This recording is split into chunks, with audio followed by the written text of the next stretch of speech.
Nos últimos 15 dias, nós recebemos, na sede do sindicato, junto com os sindicatos trabalhadores em processamento de dados, mais de 20 pessoas, todas contratadas por uma empresa chamada RBM, prestadora de serviço junto ao Arquivo Central do Poder Judiciário de Santa Catarina, todas trabalharam sem carteira assinada e sem contrato de trabalho.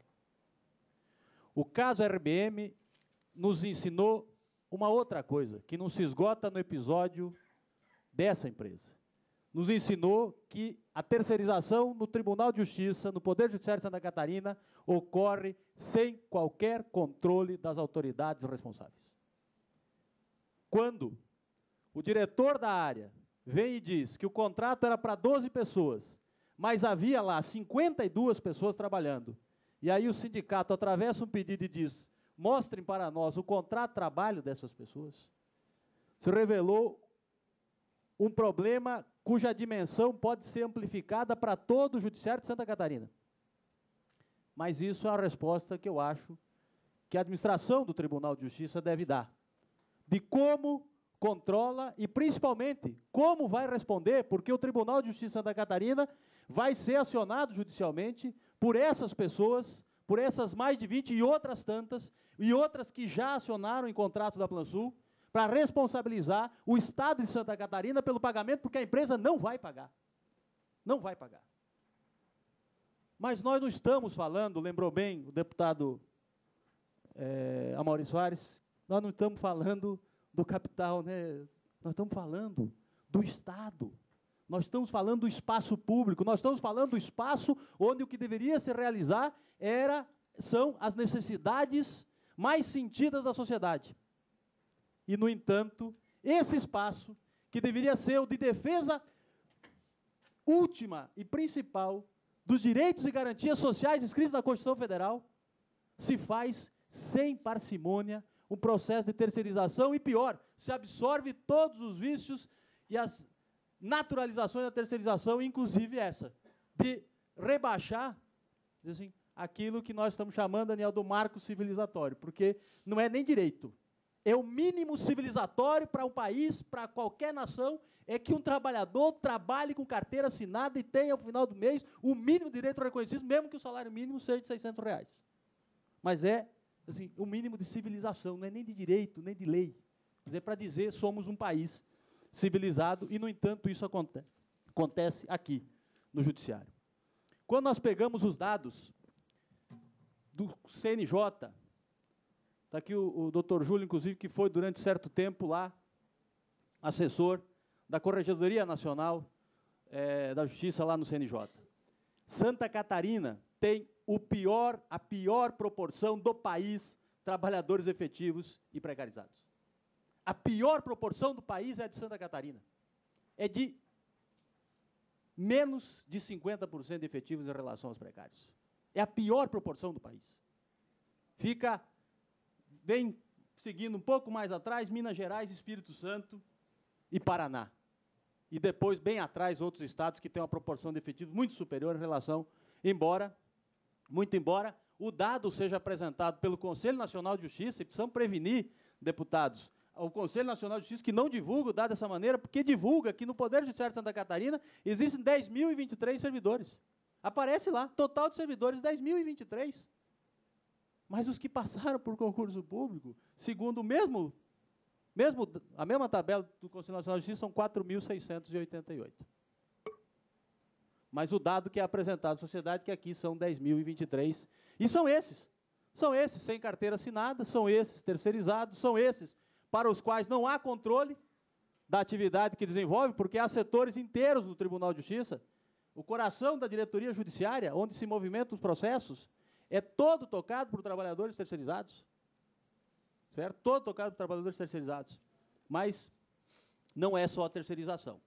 E essa é uma observação já do âmbito da nossa Federação Nacional, embora a gente tenha um fato concreto. Aqui ao lado, enquanto a gente está discutindo aqui, a Comissão de Finanças e Tributação, com algumas resistências, deputado Soares, aprovou um projeto de criação de 10 cargos comissionados para a Corregedoria do Tribunal de Justiça, cuja função é inspecionar e fiscalizar os cartórios extrajudiciais. Quem conhece o problema dos cartórios judiciais fica se perguntando qual é o sentido que se dá criar cargo comissionado para inspecionar e fiscalizar cartório extrajudicial? De confiança de quem? De confiança de quem a sociedade catarinense espera durante décadas o pagamento de uma dívida que é o cumprimento da Constituição no tocante aos cartórios extrajudiciais, e a gente diz assim, nós vamos colocar o pessoal comissionado da confiança do chefe para fiscalizar e inspecionar os cartórios extrajudiciais, contrariando frontalmente a Constituição. Esse projeto, deputado Sareta, vai inevitavelmente bater na Procuradoria-Geral da República e gerar uma ação direta de inconstitucionalidade, não tenha dúvida quanto a isso. Porque contraria frontalmente a Constituição.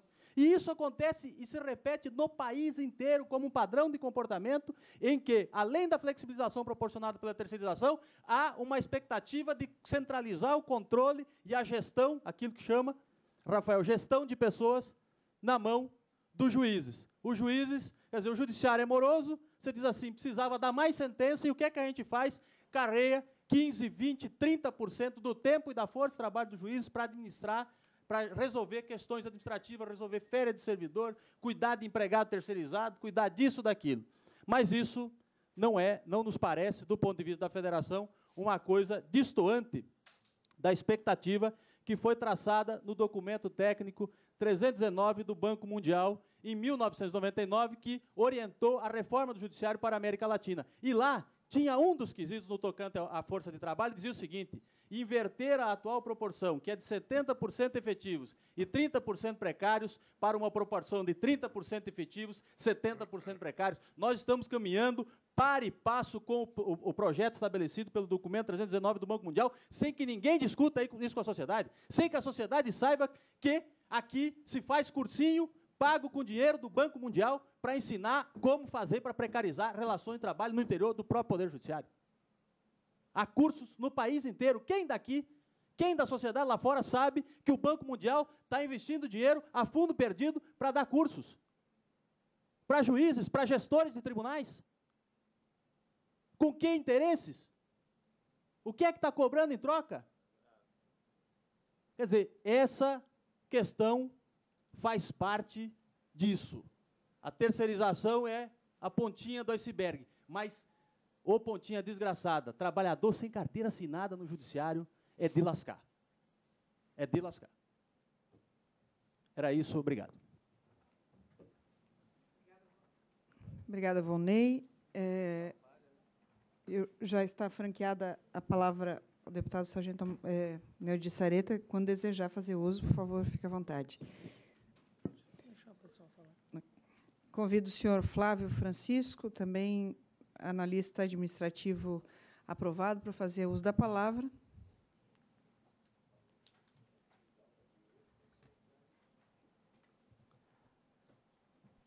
Em 2009, o TJ Santa Catarina inaugurou um concurso para o cargo de analista administrativo, que tem validade até fevereiro de 2014. Para a primeira região, foi divulgada uma vaga e tivemos 14 aprovados. Dos aprovados, 2 foram nomeados e os outros 12 aguardam há mais de 1 ano e 4 meses suas nomeações. Dentro desse quadro, aparentemente, sem necessidade de analista administrativo na primeira região, o TJ inaugura novo concurso em 2011, com cadastro de reserva para a primeira região. Então, qual a justificativa tem o tribunal para divulgar cadastro de reserva para a primeira região, se não contrata analista administrativo há mais de 1 ano? Qual a expectativa de nomeação terá um aprovado nesse concurso de 2011? Obrigada. Novamente o registro, que, ao final, o Tribunal de Justiça poderá se manifestar sobre o tema. Eu convido o senhor presidente do sindicato proponente dessa audiência pública, Sindicato dos Servidores do Poder Judiciário de Santa Catarina, Cláudio Delpra Neto. Eu queria cumprimentar a deputada Ângela, cumprimentando aí toda a mesa, né, e a todos os colegas que aqui estão presentes. Eu queria fazer um pedido muito difícil aqui, aos administradores do Tribunal de Justiça preferencialmente. É uma coisa, às vezes, sobre-humana. Vão cumprir a lei. Simplesmente cumprir a lei. que, deputado Soares, já não é nenhuma maravilha isso que nós estamos vivendo aqui no Brasil e em Santa Catarina, principalmente. Cumprir o mínimo que se determina. Que essa casa aqui já aprovou. E a Constituição Federal também determina. O que já é uma vergonha para nós. Como o Volney falou, aqui do lado foi aprovado há 5 minutos. Algo absolutamente inconstitucional e vai passar no plenário. Não por conta dos deputados, mas por conta da pressão que vem do Tribunal de Justiça. Por conta da pressão dos desembargadores, por conta da pressão dos juízes, que vieram aqui nessa casa, o deputado Soares sabe, a deputada Ângela sabe, todos os deputados aqui sabem, que tiveram essa pressão. É um absurdo isso. Lutar, fazer um embate de ideias, não tem problema. Nós não temos problema em fazer essa discussão. Não existe esse problema. Agora, dentro daquilo que nós estamos trabalhando, que é o campo das ideias, basicamente, é dizer, nós temos que cumprir essa lei. O Tribunal de Justiça, né, fazer o discurso que o Tribunal de Justiça está reduzindo o processo de precarização, é mentira. Vamos ser muito claros aqui, é mentira isso. Ah, nós vamos tirar os digitadores. Vão precarizar ainda mais, vão ser recontratados como office boys. É isso que o Tribunal de Justiça vai fazer? Vai pagar menos. Não vai pagar mais, vai pagar menos para esses trabalhadores, vai arrochar mais ainda. E vão fazer o mesmo serviço. É isso que vai ser feito. Né? Então, cumprir a lei, o Tribunal de Justiça dizer que, não, nós vamos reduzir, porque nós vamos tirar esses digitadores. Bom, o que vai acontecer daqui para frente sobre esse processo? Você vai chegar num determinado setor do Tribunal de Justiça, como o Volney já bem colocou, e você não vai saber, e você não sabe, quando você chega no Tribunal de Justiça, quem é terceirizado. E eu não sei aqui quem é. Nós não sabemos. Você chega em qualquer local hoje do Poder Judiciário, você vai olhar e vai dizer assim, para mim são todos trabalhadores do Judiciário, como muitas vezes eu já me confundi, sendo presidente do sindicato, chegando no local, e um colega chegar e dizer assim, não, eu não sou na tua base. Dentro de cartório, eu não sou da tua base. É uma vergonha. É, no mínimo, vergonhoso. O caso da RBM é um caso pífio. Nós não estamos aqui para tratar de fazer uma briga entre trabalhador e trabalhador.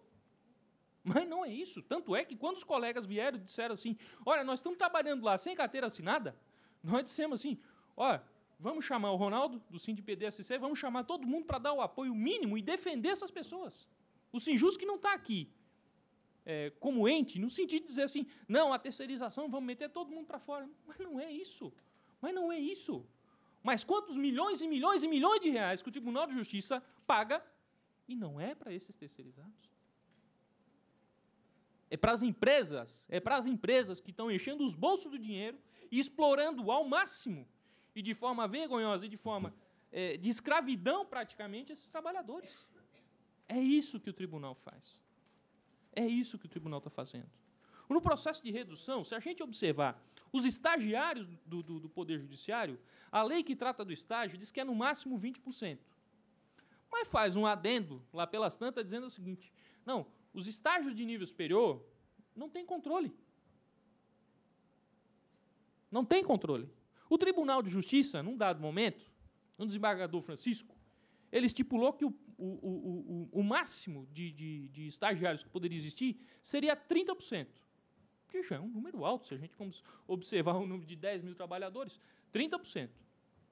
Bom, não obstante, no ano de 2010, então de 2008, em 2010, o desembargador Trindade dos Santos arrochou mais ainda, colocou assim, não, pode ter até 50% de estagiários dentro do judiciário. O pessoal do concurso público pode esperar, que não vai ter trabalho para esses concursos. E aí fica ainda mais a questão, desembargador. Para que o concurso, então? É para ganhar dinheiro. Porque o que fica na dúvida, na cabeça de todo esse povo que veio fazer concurso para cadastro de reserva, diz assim, mas nós não vamos ser chamados, mas por que pegaram então esse nosso dinheiro? Por que fizeram gastar tempo, estudar, acordar cedo, pegar um ônibus, ir lá para a escola, fazer uma prova, me quebrei todo, para não ser chamado? A discussão aqui da terceirização é um dos motivos. É o que trouxe nós até aqui. Mas nós não estamos falando só disso. Nós não estamos falando exclusivamente desse processo de terceirização.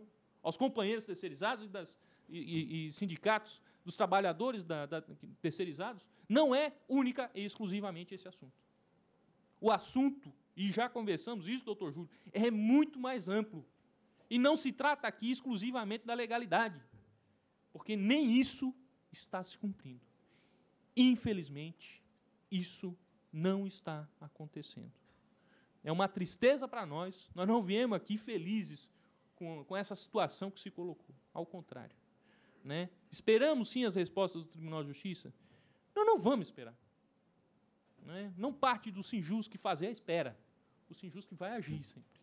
Vai agir no sentido de cobrar, né? E vai cobrar profundamente ações do Tribunal de Justiça no sentido de fazer valer minimamente o direito dos trabalhadores. E nós vamos lutar, sim, para que todo terceirizado do Judiciário receba, no mínimo, o piso da categoria dos servidores do Judiciário. Porque é isso o mínimo que deve acontecer. Não o pagamento em si para a empresa, mas recebendo no salário aquele valor que os trabalhadores do Judiciário, né, que essa categoria lutou e fez aprovar. Obrigado, deputada Ângela. Obrigada, Cláudio. Eu convido a fazer uso da palavra Rubens Lang. E, na fala dele, nós encerramos as inscrições. Tem mais 3 inscrições depois do Rubens. Bom dia a todos e a todas. O desembargador Saul, na sua fala, disse que, quando atuou no Foro da Capital, ele resolveu com bastante empenho, né, a questão dos servidores e dos estagiários, mas que agora ele foi designado pelo tribunal para fazer a relação com o Sindicato dos Trabalhadores. Eu esperava, né, que o tribunal também designasse o senhor como o resolvedor desta grande questão, como foi no foro. Mas, se o tribunal não lhe deu este poder, eu, como cidadão, estou lhe dando. Que o senhor, então, a partir de hoje, esteja designado para resolver rapidamente, né, a questão destas relações que eu, como cidadão catarinense, me sinto envergonhado. Pelo que eu estou ouvindo, pelo que já li com relação às relações de trabalho existentes dentro daquilo que é o significado para a maioria das pessoas, ou para todas as pessoas, de que ali se resolvem as questões da sociedade.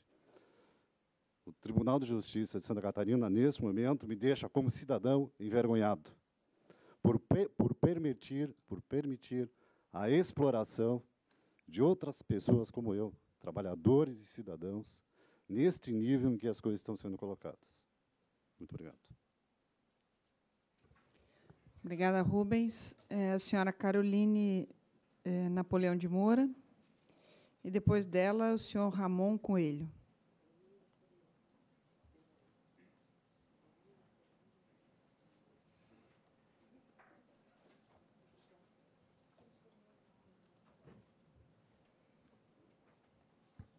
Eu também sou aprovada do concurso de analista administrativo, como os meus colegas lá em cima.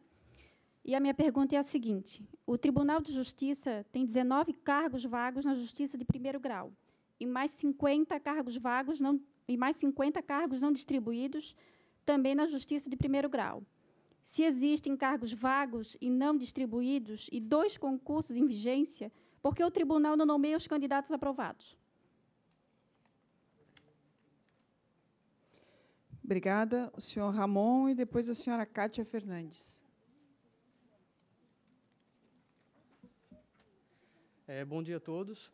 Assim como meus colegas que passaram nesse concurso, diante da fala do senhor Daniel, eu me manifesto aqui bastante desconfortável com essa situação.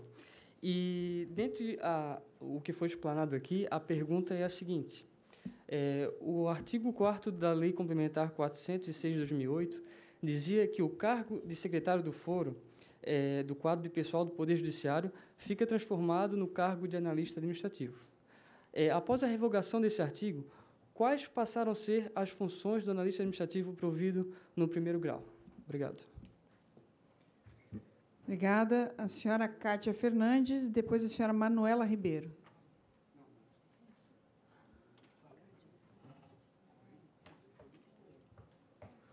Bom dia. Eu queria falar sobre os terceirizados. Eu sou uma terceirizada do Fórum do Estreito e, no caso, nós estamos aqui para debater sobre nós, que a pauta seria sobre os terceirizados, e nós que temos 10 anos de casa do Tribunal de Justiça, nós viemos requerer as nossas vias de acesso, já que nós estamos há tanto tempo no Tribunal de Justiça, deveríamos ter algum jeito de entrar, porque, quando os concursados entram, quem ensina o serviço somos nós que damos a nossa cara a tapa para ensinar todo o serviço, e ele, do nosso lado, hoje em dia, eles falam para nós, e até meio grotesco, que diz que os terceirizados não precisam mais dentro do Poder Judiciário. Estamos sabendo que, no final do ano, nós vamos sair e estamos com mais de 300 famílias dentro do Poder Judiciário e queremos saber o que vai acontecer com a gente. Obrigada, Kátia. Senhora Manuela Ribeiro, depois o senhor Genival Conrado. Bom, dando sequência aqui aos questionamentos aprovados do concurso do TJ 2011, segue aqui a quinta pergunta. O técnico judiciário auxiliar provido no primeiro grau pode exercer as funções do analista administrativo provido no primeiro grau e vice-versa? Se as funções do analista administrativo são diretamente dependentes das funções do técnico judiciário auxiliar e vice-versa, por que existe uma enorme desproporção do número de analistas administrativos na Justiça de primeiro grau em comparação com o número de técnicos judiciários auxiliares no mesmo local? Obrigada.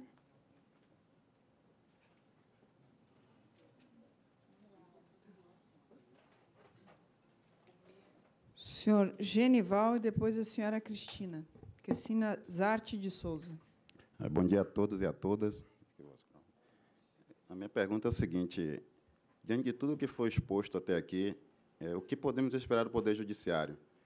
O que eu vejo é que estamos criando um trabalhador de segunda ou terceira classe. Se pensarmos na abolição da escravatura, estamos aí no final de maio já. Quando se fez a abolição da escravatura, criou-se ali um cidadão que era escravo e passou a ser um cidadão de segunda classe dentro da sociedade.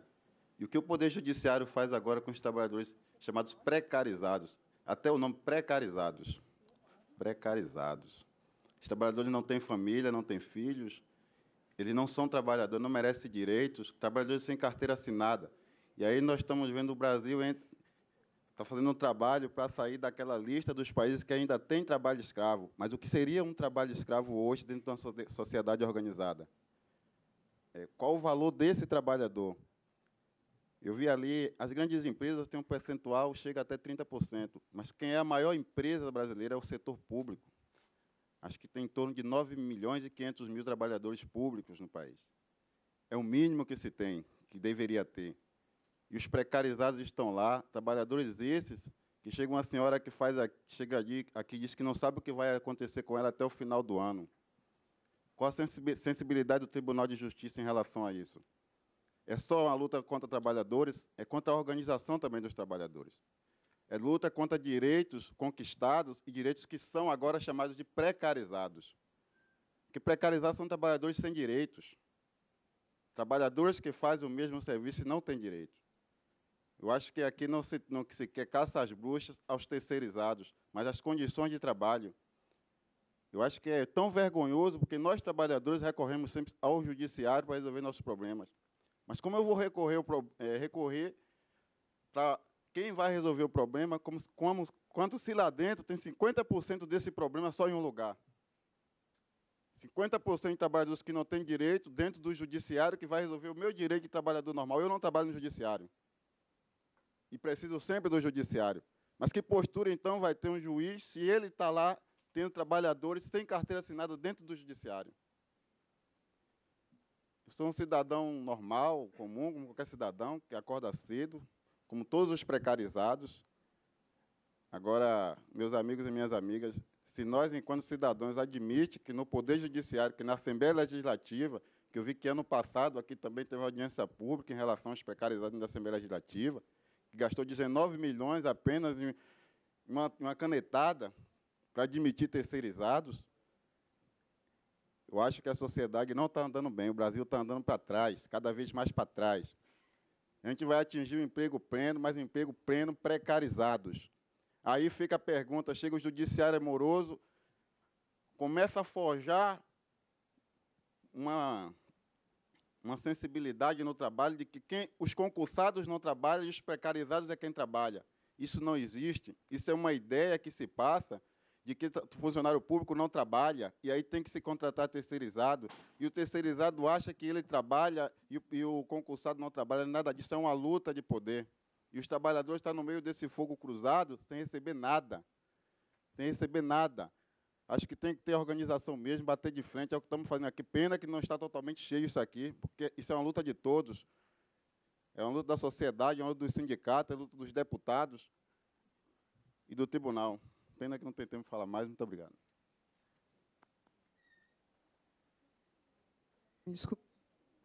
Desculpe, Genival, pela vez do tempo, a Cristina Zarte, depois a Alexandre Mello.